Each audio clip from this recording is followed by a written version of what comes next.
Hello everyone, welcome to Knowledge Point.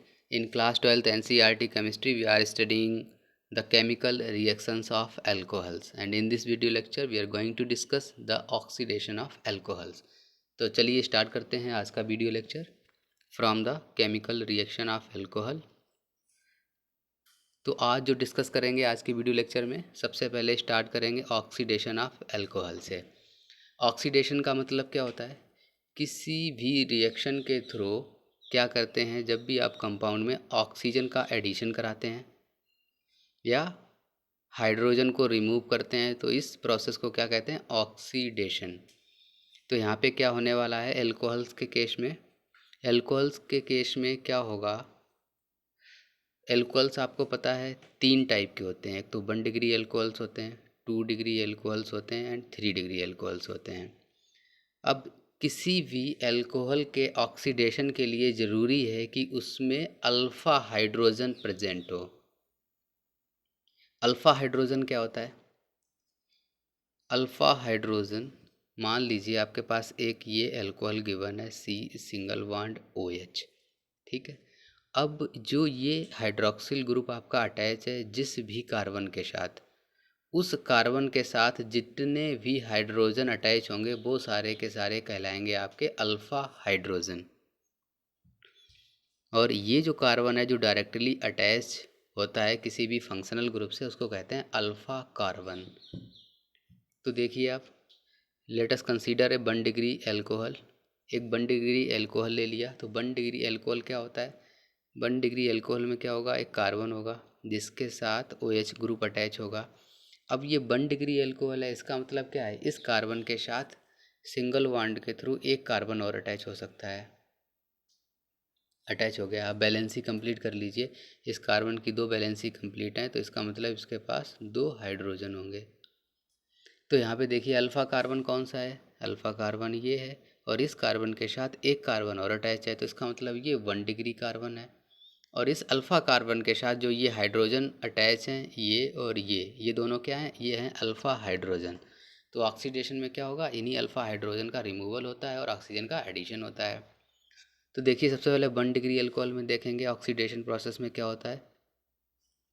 जब भी आप 1 डिग्री एल्कोहल का ऑक्सीडेशन करेंगे तो आपको मिलेगा एल्डिहाइड, और एल्डिहाइड का जब फर्दर ऑक्सीडेशन होगा तो आपको मिलेगा कार्बोक्सिलिक एसिड। ऐसा क्यों होता है? क्योंकि जब आपने 1 डिग्री एल्कोहल का ऑक्सीडेशन किया तो इसके पास थे 2 अल्फ़ा हाइड्रोजन, और जब आपको एल्डिहाइड मिल गया तो एल्डिहाइड में सिंगल एक अल्फ़ा हाइड्रोजन था, इस वजह से इसका फिर से ऑक्सीडेशन हो गया और आपको मिल गया कार्बोक्सिलिक एसिड। अब इस कार्बोक्सिलिक एसिड के पास कोई भी अल्फ़ा हाइड्रोजन नहीं है, तो इस वजह से इसका फर्दर ऑक्सीडेशन नहीं होगा। अगर 2 डिग्री एल्कोहल की बात करें, 2 डिग्री एल्कोहल्स में क्या होगा? 2 डिग्री एल्कोहल ऑन ऑक्सीडेशन सीधे कन्वर्ट हो जाते हैं किसमें? कीटोन्स में। और कीटोन्स के पास कोई भी अल्फ़ा हाइड्रोजन नहीं होता है, तो इस वजह से इनका फर्दर ऑक्सीडेशन नहीं होता है। मीन्स 2 डिग्री एल्कोहल्स के केस में ये प्रोसेस 1 स्टेप प्रोसेस होगा, सीधे एल्कोहल कन्वर्ट हो जाएगा आपका कीटोन्स में, चाहे आप ऑक्सीडाइजिंग एजेंट कोई भी ले लें।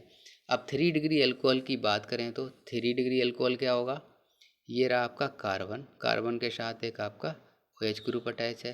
अब 3 डिग्री कार्बन में क्या होगा कि जो फंक्शनल ग्रुप जिस भी कार्बन के साथ अटैच है वो फर्दर 3 कार्बन एटम के साथ बॉन्डेड हो। मीन्स एक कार्बन यहाँ हो, एक कार्बन यहाँ हो, एक कार्बन यहाँ हो। इनकी बैलेंसी पूरी कर लीजिए, CH3 हो जाएगा, CH3 हो जाएगा, यहाँ भी हो जाएगा CH3। तो ये क्या है? ये 3 डिग्री एल्कोहल है। 3 डिग्री एल्कोहल में आपको क्या कोई भी एक अल्फ़ा हाइड्रोजन दिख रहा है?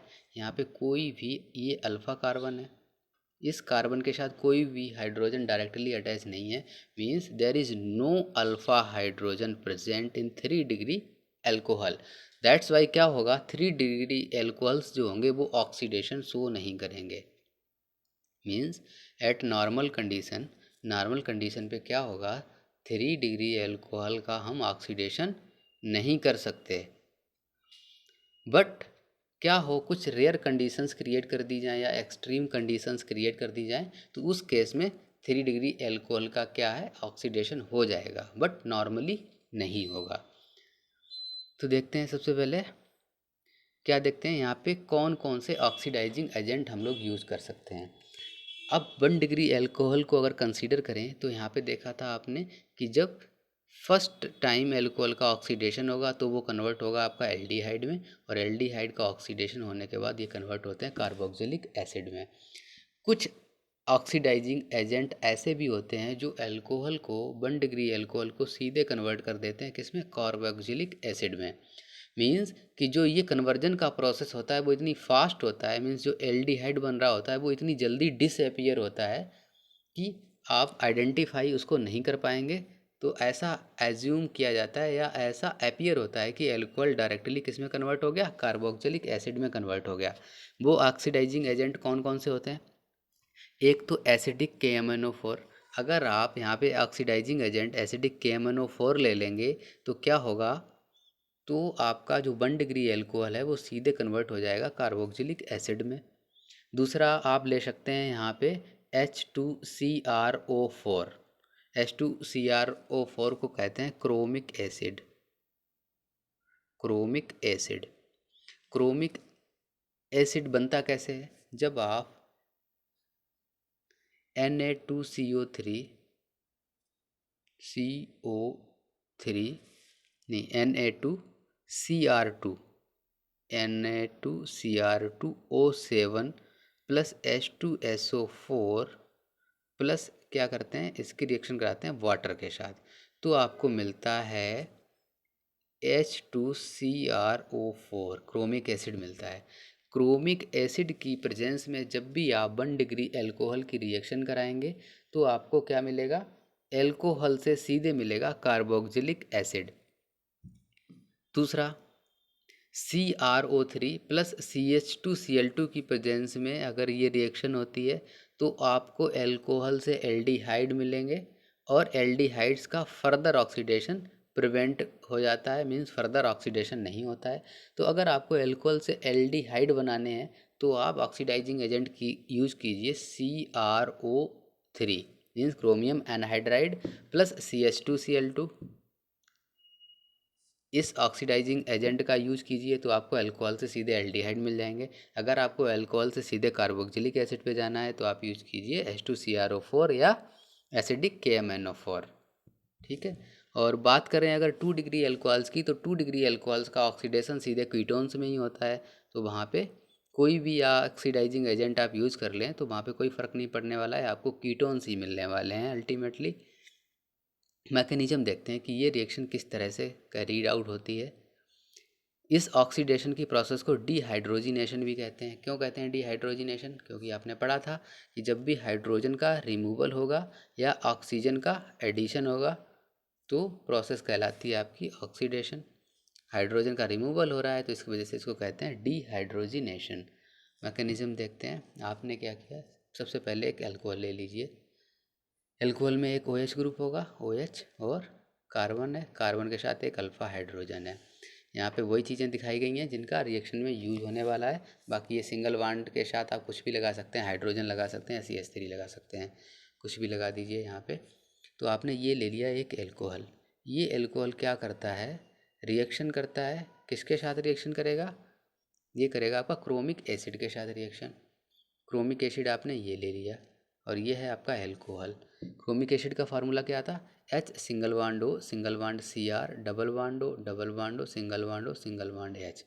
इसके साथ जब रिएक्शन करेगा और आपको पता है कि ये OH ग्रुप का जो ऑक्सीजन होता है उसके पास 2 लोन पेयर ऑफ इलेक्ट्रॉन्स हैं, तो अब यहाँ पे क्या होगा, एक तो ये OH और ये H मिलके क्या रिमूव कर देंगे, एक H2O का मॉलिक्यूल यहाँ से रिलीज कर देंगे, तो यहाँ से एक वाटर का मॉलिक्यूल निकल जाएगा। अब वाटर का मॉलिक्यूल यहाँ से निकलेगा कैसे, वो इस तरह से निकलता है कि ये जो यहाँ से हाइड्रोजन है वो रिमूव होके कहाँ पे अटैच हो जाता है, यहाँ पे अटैच हो जाता है आके, तो इस वजह से ये H2O निकल जाता है। अब ये जो H2O तो निकल गया, अब क्रोमियम किसके साथ बॉन्ड बना लेगा, ये बना लेगा इस ऑक्सीजन के साथ बॉन्ड। देखिए आप, C सिंगल बॉन्ड H रहा आपके पास, सिंगल बॉन्ड O, अब इसके साथ क्या जुड़ गया, ये वाला पार्ट जुड़ गया यहाँ पे Cr double bond O double bond O single bond O single bond H। अब यहाँ पे क्या होगा देखिए आप, ये एक इंटरमीडिएट कंपाउंड मिला, अब आपके पास वाटर प्रेजेंट है तो एक वाटर का मॉलिक्यूल यहाँ पे लिखा आपने। अब वाटर में जो ऑक्सीजन है उसके पास क्या है, 2 पेयर ऑफ इलेक्ट्रॉन्स हैं। अब यहाँ पे जो कार्बन एटम है, कार्बन क्या करेगा, कार्बन यहाँ से रिमूव होने की कोशिश करेगा। किस तरह से रिमूव होने की कोशिश करेगा, ये जो कार्बन हाइड्रोजन के बीच का जो बॉन्ड है वो इस ऑक्सीजन को क्या करेगा, अपने इलेक्ट्रॉन्स दे देगा। तो इस वजह से क्या होगा, यहाँ पे कार्बन और ऑक्सीजन के बीच एक डबल बॉन्ड क्रिएट हो जाएगा। ये बॉन्ड यहाँ पे क्या करेगा, डबल बॉन्ड क्रिएट कर देगा। अब ये जो हाइड्रोजन है वो रिलीज हो गया। रिलीज होके अब ये हाइड्रोजन पे क्या आ जाएगा, पॉजिटिव चार्ज आ जाएगा। और यहाँ पे इसके पास इलेक्ट्रॉन्स की कमी है, इसके पास इलेक्ट्रॉन्स हैं, तो ये यहाँ पे जाके अटैच हो जाएगा। तो यहाँ से क्या रिमूव हो सकता है, H3O पॉजिटिव आयन रिमूव हो सकता है विद पॉजिटिव चार्ज। ठीक है। और साथ में ये वाला पार्ट HCrO3, HCrO3 ये पार्ट रिमूव हो जाएंगे यहाँ से। देखिए आप यहाँ पे H पॉजिटिव आ गया तो H3O रिमूव हो गया और ये पार्ट रिमूव हो गया। तो बचा क्या, यहाँ पे ये बॉन्ड यहाँ पे आ गया था तो क्या हो जाएगा, C डबल बॉन्ड O तो बचा आपके पास। देखिए आप, आपको मिल गया intermediate C double bond O। अब ये जो डबल बॉन्ड O है इसका ऑक्सीजन क्या करेगा, अपनी तरफ इन इलेक्ट्रॉन्स को अट्रैक्ट करेगा, पाई इलेक्ट्रॉन्स को। तो इस वजह से इस पर पार्शियल निगेटिव और कार्बन के ऊपर पार्शियल पॉजिटिव चार्ज आ जाएगा। फिर से क्या करेगा, ये जो इंटरमीडिएट है इनकाउंटर होगा किसके साथ, वाटर के मॉलिक्यूल के साथ। वाटर के मॉलिक्यूल में जो ऑक्सीजन है उसके पास एक्स्ट्रा इलेक्ट्रॉन्स हैं, कार्बन को इलेक्ट्रॉन्स की ज़रूरत है, तो ये ऑक्सीजन अटैच हो जाएगा कार्बन के साथ आके। देखिए आप, C double bond O single bond, ये वाटर का मॉलिक्यूल यहाँ पे जाके अटैच हो गया। अब ये वाटर का जो मॉलिक्यूल था इसमें जो ऑक्सीजन है वो फर्दर क्या करेगा, एक हाइड्रोजन बॉन्ड को ब्रेक करेगा, ऑक्सीजन हाइड्रोजन बॉन्ड को ब्रेक करके इलेक्ट्रॉन्स अपनी तरफ लेगा। तो अपनी तरफ लेने की वजह से क्या होगा, यहाँ से देखिए आप, एक H पॉजिटिव जो आयन है वो तो रिमूव हो जाएगा, as a H positive remove हो गया। ऑक्सीजन के ऊपर क्या होगा, निगेटिव चार्ज आ जाएगा। तो यहाँ से क्या देखने को मिलेगा आपको, C डबल बॉन्ड O और single bond O single bond H, ये क्या है, यही आपका है C double bond O single bond O single bond H, यही आपका है कार्बोक्सिलिक एसिड। कार्बोक्सिलिक एसिड यही आप बनाना चाहते थे। इसमें देखिए आप, ये जो है ये है आपका एल्डिहाइड।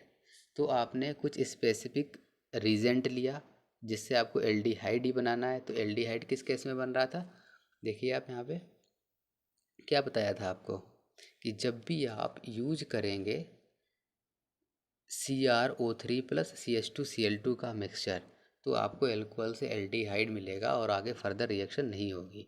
मीन्स CrO3 CH2Cl2 लेंगे तो आपकी रिएक्शन कहाँ पे आके रुक जाएगी, तो आपकी रिएक्शन यहाँ पे आके रुक जाएगी। मीन्स आपको एल्डिहाइड मिल जाएगा। और अदरवाइज आपने ले लिया एसिडिक KMnO4 तो आपको क्या मिलेगा, कार्बोक्सिलिक एसिड मिलेगा। तो ये थी reactions of oxidation of alcohols. 2 degree alcohol के केस में देखते हैं क्या होता है। 2 डिग्री एल्कोहल ले लिया आपने जिसके पास एक अल्फ़ा हाइड्रोजन है, इसका ऑक्सीडेशन कर देंगे तो क्या होगा, ये जो हाइड्रोजन एटम है ये यहाँ से रिमूव हो जाएंगे और क्या मिलेगा, CH3 C double bond O मिल जाएगा। मीन्स आपको सीधे क्या मिल जाएगा, आप यहाँ से यहाँ मिलेगा आपको कीटोन। और इस कीटोन का फर्दर ऑक्सीडेशन नहीं होगा। क्यों नहीं होगा, there is no alpha hydrogen present in this ketone. ठीक है, यहाँ से देख लिया आपने। 3rd डिग्री एल्कोहल का बता ही दिया आपको कि ऑक्सीडेशन पॉसिबल नहीं है एट नॉर्मल कंडीशंस। अब बात करते हैं रिएक्शंस ऑफ फिनॉल्स। अभी तक आपने देखा था केमिकल रिएक्शंस ऑफ एल्कोहल्स, अब बात करेंगे केमिकल रिएक्शंस ऑफ फिनॉल्स। तो फिनॉल के केस में क्या होता है, इलेक्ट्रोफिलिक एरोमेटिक सब्स्टिट्यूशन रिएक्शंस होती हैं। सबसे पहले नाइट्रेशन देखते हैं, किस तरह से नाइट्रेशन होता है फिनॉल्स का। क्या करिए आप, एक फ़िनॉल ले लीजिए, बेंजीन रिंग के साथ OH ग्रुप अटैच होगा, उसको कहते हैं फ़िनॉल। और ये इसकी रिएक्शन करा दीजिए आप डाइल्यूट HNO3 के साथ। तो जब आप डाइल्यूट HNO3 के साथ इसकी रिएक्शन कराएंगे फ़िनॉल की, तो यहाँ पे जो इलेक्ट्रोफिलिक होगा वो होगा आपका NO2 पॉजिटिव। NO2 पॉजिटिव क्या करेगा, यहाँ पे आर्थो पोजीशन पे ऐड हो जाएगा और कुछ पार्ट आपका पैरा पोजीशन पे जाके अटैच हो जाएगा। तो इस तरह से आपको दो आइसोमर्स मिलेंगे नाइट्रोफिनॉल्स के, एक तो आर्थो नाइट्रोफिनॉल और दूसरा पैरा नाइट्रोफिनॉल।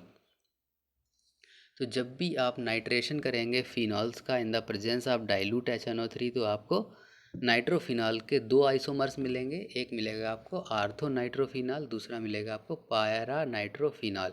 इस केस में मेटा पोजीशंस पे कोई भी नाइट्रो ग्रुप अटैच नहीं होगा।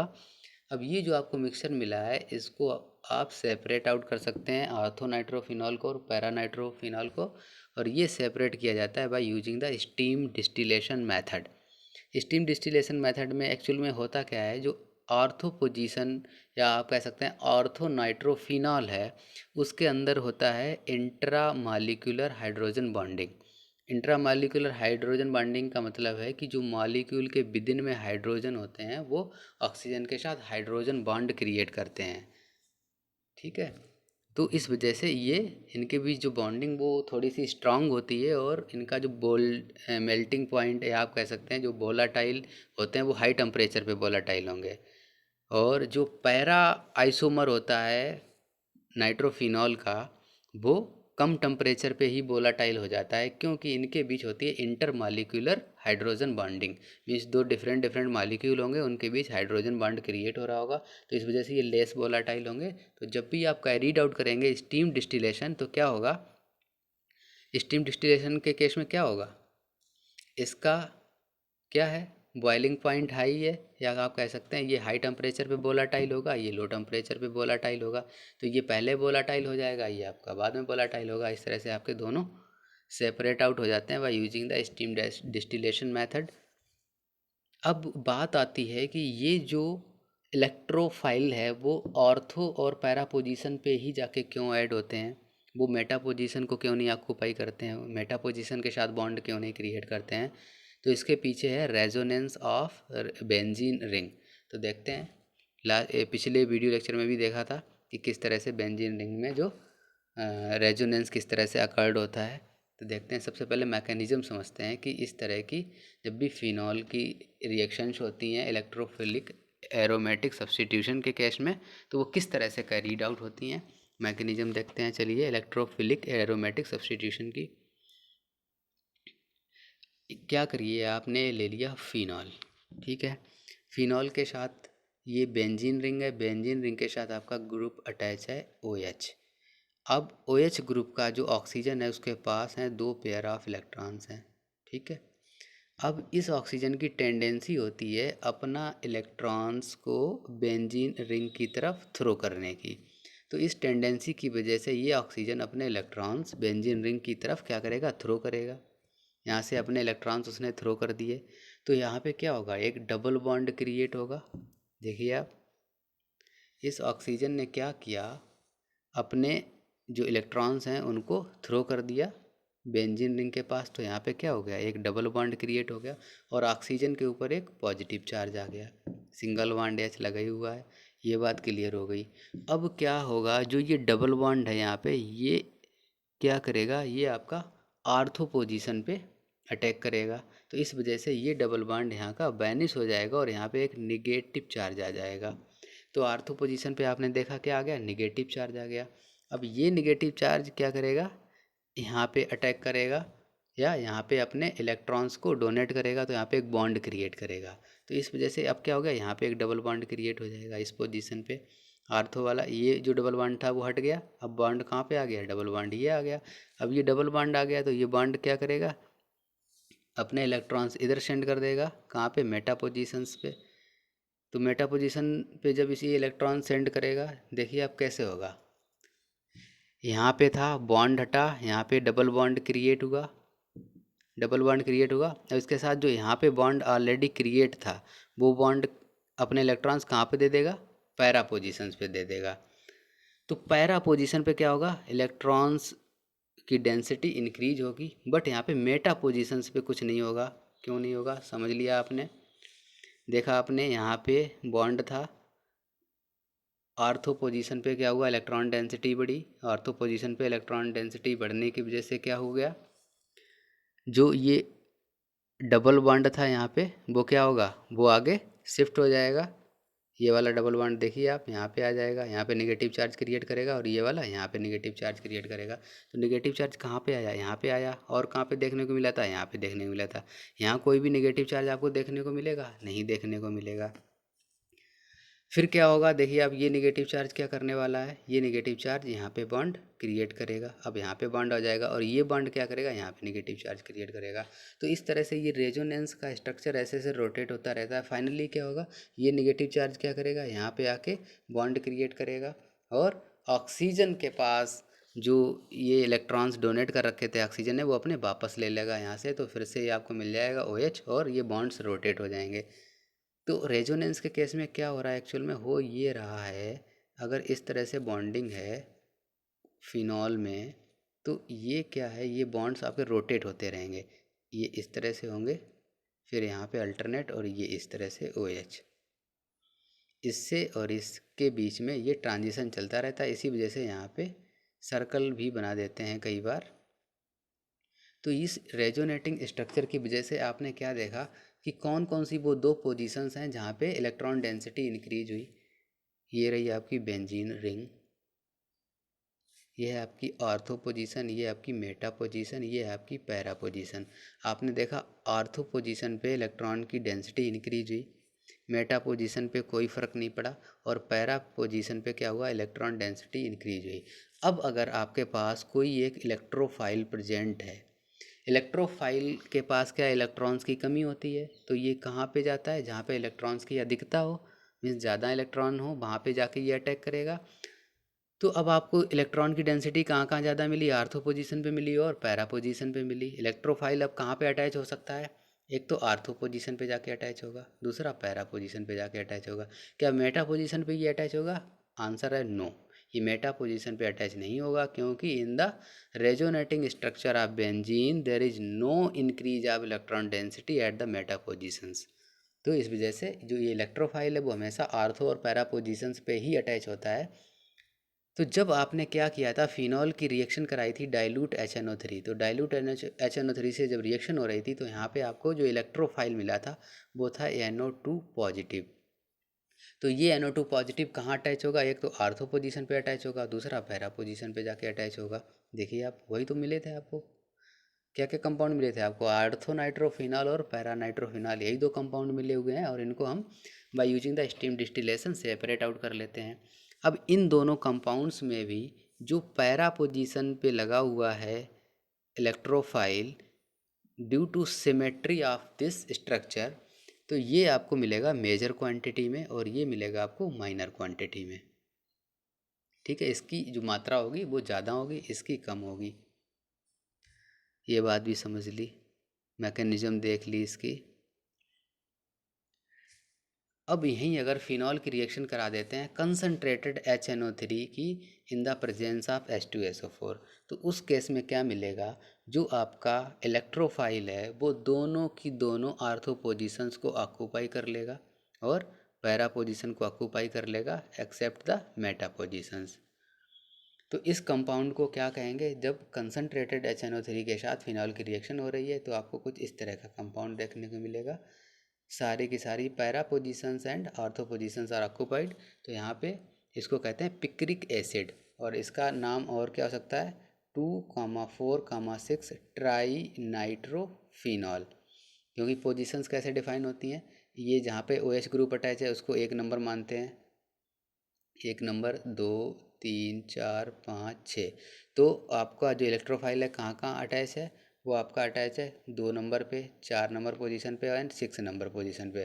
तो कितने ग्रुप हैं, 3 है नाइट्रो के, तो क्या लिख देंगे, ट्राई नाइट्रो। और फिनाल तो ये है ही, ये नाम हो गया, और इसका दूसरा नाम है पिक्रिक एसिड। ये बहुत ही इंपॉर्टेंट रिएक्शन है, पिक्रिक एसिड। अब यहाँ पे ध्यान रखना है आपको, जब भी फिनॉल की डाइल्यूट HNO3 के साथ रिएक्शन होगी तो आपको मिलेंगे आर्थो और पैरा नाइट्रोफिनॉल, और जब कंसनट्रेटेड HNO3 के साथ रिएक्शन होगी तो आपको मिलेगा पिक्रिक एसिड। ये आपको मेमोराइज रखना है, इसमें सिर्फ अंतर है डाइल्यूट HNO3 और कंसनट्रेटेड HNO3 का, इतने में ही आपका रिजल्ट चेंज हो जाता है। बात करते हैं फिनॉल्स के हैलोजिनेशन की। फिनॉल ले लीजिए आप, इसकी रिएक्शन करा दीजिए ब्रोमीन वाटर से, in the presence of CH2, या आप ले लीजिए यहाँ पे CHCl3 at the temperature of 273 kelvin, means low temperature पे। तो सेम क्या होने वाला है, जो ब्रोमीन होगा वो अटैच हो जाएगा आपका आर्थो पोजीशंस पे और पैरा पोजीशंस पे। पैरा पोजीशन पे जो ब्रोमीन अटैच होगा वो आपका मेजर क्वांटिटी में मिलेगा, जो आर्थो पाएगा वो आपको माइनर क्वांटिटी में मिलेगा। तो यहाँ से आपको मिल गए दो कंपाउंड आर्थो एंड पैरा पे। और अगर 3Br2 के या ब्रोमीन के 3 कंपाउंड के साथ रिएक्शन करा देंगे तो दोनों पोजीशंस ऑक्यूपाई हो जाएंगी, आर्थो की और एक पैरा की, और साथ में साथ 3HBr यहाँ से रिमूव हो जाएगा। इसको कहते हैं 2,4,6 ट्राई ब्रोमोफिनॉल। ये वाइट प्रेसिपिटेट के रूप में सेपरेट आउट हो जाता है इस रिएक्शन में। तो ये थी रिएक्शन आपकी किसकी, हैलोजिनेशन ऑफ अल्कोहल्स की। अब बात करते हैं one of the most important reaction, that is Kolbe's reaction. Kolbe's reaction में क्या होता है, जब फिनॉल की रिएक्शन कराते हैं सोडियम हाइड्रोक्साइड के साथ, फिनॉल ले लीजिए, इसकी रिएक्शन कराइए सोडियम हाइड्रोक्साइड के साथ, तो आपको मिलेगा सोडियम फेनॉक्साइड बेंजीन रिंग के साथ O नेगेटिव Na पॉजिटिव। और जब इसका फर्दर एसिडिफिकेशन करते हैं तो आपको क्या मिलेगा, ऑर्थो पोजीशन पे COOH ग्रुप अटैच हो जाता है और इसको कहते हैं सैलिसिलिक एसिड। दूसरा नाम है इसका आर्थो हाइड्रोक्सी बेंजोइक एसिड। अब ये जो ग्रुप अटैच हुआ आपका COOH ग्रुप है, वो कहाँ पे अटैच हुआ है, आर्थो पोजीशन पे अटैच हुआ है। ऐसा क्यों हो रहा है, क्योंकि आपने देखा था इन द रेजोनेंस स्ट्रक्चर केवल आर्थो और पैरा पोजीशन ही एक्टिवेट हो रही थी, इस वजह से ये जो ग्रुप हैं वो आर्थो पोजीशन पे अटैच होते हैं। दूसरा क्या है, एक हाइड्रोजन बॉन्ड और क्रिएट होता है। अब यहाँ पे दो ऑप्शन आते हैं, एक्टिवेटेड, ये रही आपकी बेंजीन रिंग, बेंजीन रिंग साफ सुथरी बना लेते हैं थोड़ी सी। ये आपकी आर्थो पोजीशन, ये है आपकी मेटा पोजीशन, ये है आपकी पैरा पोजीशन। अब पॉसिबिलिटीज़ कहाँ कहाँ पे हैं, कौन कौन सी दो पोजीशंस एक्टिवेटेड हैं, एक तो ये पोजीशन एक्टिवेटेड है आर्थो की और एक ये पैरा पोजीशन एक्टिवेटेड। अब जब बारी आती है कि ये जो COOH ग्रुप है वो कहाँ पे जाके अटैच हो, तो आर्थो पोजीशंस पे जब ये अटैच होता है तो यहाँ पे जो OH ग्रुप अटैच है फिनॉल बेंजीन रिंग में, जो भी आपका OH ग्रुप अटैच होता है तो ये क्या करता है, COH ग्रुप का जो हाइड्रोजन है इस ऑक्सीजन के साथ क्या बना लेता है, हाइड्रोजन बॉन्ड का फॉर्मेशन कर लेता है। तो इस हाइड्रोजन बॉन्ड के फॉर्मेशन की वजह से जो आर्थो पोजीशन पे COH ग्रुप आता है वो कंपाउंड मोर स्टेबल होता है than at the para position. तो इस वजह से इस रिएक्शन में मिलता है आपको आर्थो हाइड्रोक्सी बेंजोइक एसिड, जिसको कहते हैं सैलिसिलिक एसिड। मैकेनिज़्म देखते हैं किस तरह से ये रिएक्शन कैरीड आउट होती है। ले लीजिए आप फिनॉल, फिनॉल के पास ग्रुप है OH, ऑक्सीजन के पास यहाँ पे लोन पेयर ऑफ इलेक्ट्रॉन्स होते हैं, ये बात आपको पता है। तो अब क्या करेगा ये हाइड्रोजन और ऑक्सीजन के बीच जो एक बॉन्ड क्रिएट है उसके इलेक्ट्रॉन्स को अपनी तरफ खींच लेगा। जब ये इलेक्ट्रॉन्स अपनी तरफ खींच लेगा, और आपने इसकी रिएक्शन किसके साथ कराई है, NaOH के साथ कराई है, NaOH। तो NaOH किस में डिकम्पोज होगा, एक तो Na पॉजिटिव आयंस में प्लस OH निगेटिव आयंस में। अब आपके पास प्रेजेंट है Na पॉजिटिव आयन और OH निगेटिव आयन। ऑक्सीजन ने क्या किया, अपनी तरफ इलेक्ट्रॉन्स को खींच लिया, तो यहाँ से रिमूव कर दिया क्या, एक H पॉजिटिव आयन रिमूव कर दिया।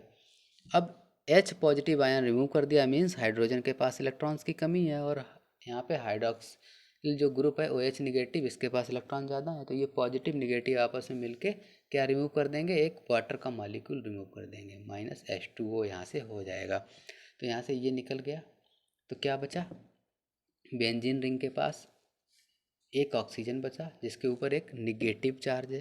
निगेटिव चार्ज क्यों है, क्योंकि इसने ऑक्सीजन हाइड्रोजन के बीच जो सिंगल बॉन्ड है उसके इलेक्ट्रॉन्स अपनी तरफ अट्रैक्ट कर लिए थे।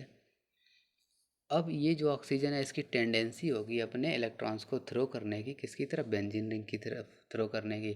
तो जब ये क्या करेगा, ऑक्सीजन बेंजीन रिंग की तरफ अपने इलेक्ट्रॉन्स को थ्रो करेगा तो यहाँ पे एक डबल बॉन्ड क्रिएट होगा। क्लियर है बात। और ये जो डबल बॉन्ड है वो इस ऑर्थो पोजीशन पे इलेक्ट्रोनिगेटिविटी क्रिएट करेगी। देखना आप, यहाँ पे डबल बॉन्ड क्रिएट हुआ, यहाँ पे एक निगेटिव चार्ज क्रिएट हुआ क्योंकि यहाँ पे इलेक्ट्रॉन डेंसिटी इंक्रीज हो गई। ठीक है, इसके बाद क्या होगा, ये जो इंटरमीडिएट कंपाउंड है इसकी रिएक्शन होगी कार्बन डाइऑक्साइड के साथ। अब कार्बन डाइऑक्साइड में क्या होता है कि जो सी और ऑक्सीजन के बीच जो डबल बॉन्ड है इनमें से एक पाई बॉन्ड के इलेक्ट्रॉन्स ऑक्सीजन अपनी तरफ ले लेगा। इसकी वजह से कार्बन के ऊपर क्या आ जाएगा, पॉजिटिव चार्ज आ जाएगा। अब यहाँ देखिए कार्बन पे पॉजिटिव है, ऑर्थो पोजीशन पे निगेटिव है, तो ये कार्बन क्या करेगा, यहाँ पे अटैच होने की कोशिश करेगा। तो कार्बन जब यहाँ अटैच होगा तो देखिए क्या होगा, बेंजीन रिंग बना लिया आपने, डबल बॉन्ड हो है एज इट इज़ रहेगा, there is no problem. Positive negative यहाँ पे एक सिंगल बॉन्ड के साथ आ गए, डबल बॉन्ड ओ और डबल बॉन्ड ओ। ठीक है, अब डबल बॉन्ड ओ यहाँ पे था, अब यहाँ पे क्या रह जाएगा, सिंगल बॉन्ड रह जाएगा। तो यहाँ पे क्या आ गया, सिंगल बॉन्ड ओ रह जाएगा। अब कार्बन के साथ यहाँ पे क्या है, एक हाइड्रोजन भी तो अटैच है, तो ये हाइड्रोजन निकल के कहाँ अटैच हो जाएगा, इस ऑक्सीजन के साथ। तो यहाँ पे क्या आ जाएगा, C double bond O single bond O H, इस तरह का कुछ स्ट्रक्चर बनेगा। अब यहाँ पे जो डबल बॉन्ड क्रिएट हुआ था ये वापस इलेक्ट्रॉन्स किसको दे देगा, ऑक्सीजन को दे देगा। तो यहाँ पे सीन कुछ ऐसा बनेगा, देखिए आप, ऑक्सीजन के ऊपर फिर से नेगेटिव चार्ज आ गया और ये ग्रुप अटैच हो गया, C double bond O single bond O H. अब इसका कराएंगे हम acidification. Acidification means H positive ions के साथ रिएक्शन होगी इसकी। तो एच पॉजिटिव आयंस क्या करेंगे, इस ऑक्सीजन के साथ जुड़ जाएंगे। तो यहाँ पे मिलेगा आपको बेंजीन रिंग के साथ एक hydroxyl group O H attach होगा, साथ में सिंगल बॉन्ड के साथ C double bond O single bond O single bond H, ये मिल जाएगा। इसी को क्या कहते हैं, सैलिसिलिक एसिड कहते हैं। क्या है ये, सैलिसिलिक एसिड, यही हम लोग बनाना चाह रहे थे। तो इस तरह से ये सैलिसिलिक एसिड बनता है बाय यूजिंग द फिनॉल। अब बात करते हैं राइमर टीमन रिएक्शन की। राइमर टीमन रिएक्शन भी बहुत इंपॉर्टेंट है एग्जाम के पॉइंट ऑफ व्यू से। तो इसमें क्या करिए, सबसे पहले आप फिनॉल ले लीजिए, फिनॉल की रिएक्शन कराइए CHCl3 से और एक्वस NaOH से, मीन्स क्लोरोफार्म और एक्वस सोडियम हाइड्रोक्साइड के साथ जब फिनॉल की रिएक्शन होती है तो आपको एक इंटरमीडिएट कंपाउंड मिलेगा जिसमें ONa होगा बेंजीन रिंग के साथ और ऑर्थो पोजीशन पे CHCl2 अटैच होगा। फिर से फर्दर NaOH रिएक्शन करके बनाता है आपको, यहाँ पे ONa एज इट इज रहेगा और ऑर्थो पोजीशन पे CHCl2 किस में कन्वर्ट हो जाएगा, CHO ग्रुप में कन्वर्ट हो जाएगा। फर्दर जब इसका एसिडिफिकेशन होता है तो मिलता है सैलिसिल एल्डिहाइड, सैलिसिल एल्डिहाइड मिलता है, जिसमें क्या होता है, एक हाइड्रोक्सिल ग्रुप अटैच होता है और ऑर्थो पोजीशन पे एक CHO ग्रुप अटैच होता है। अब मैकेनिज्म देखते हैं कि किस तरह से अल्कोहल का यूज करके सैलिसिल एल्डिहाइड को बनाया जाता है। देखते हैं मैकेनिज्म किस तरह से ये रिएक्शन का रीड आउट हो रही है। सबसे पहले क्या ले लीजिए आप, CHCl3 आपने ले लिया, CHCl3 और क्या आपके पास एक्वस NaOH। तो NaOH से आपको क्या मिलेगा, OH निगेटिव आयंस मिल जाएंगे और Na पॉजिटिव आयंस मिल जाएंगे। अब आपके पास है CHCl3 को इस तरह से लिख लीजिए आप।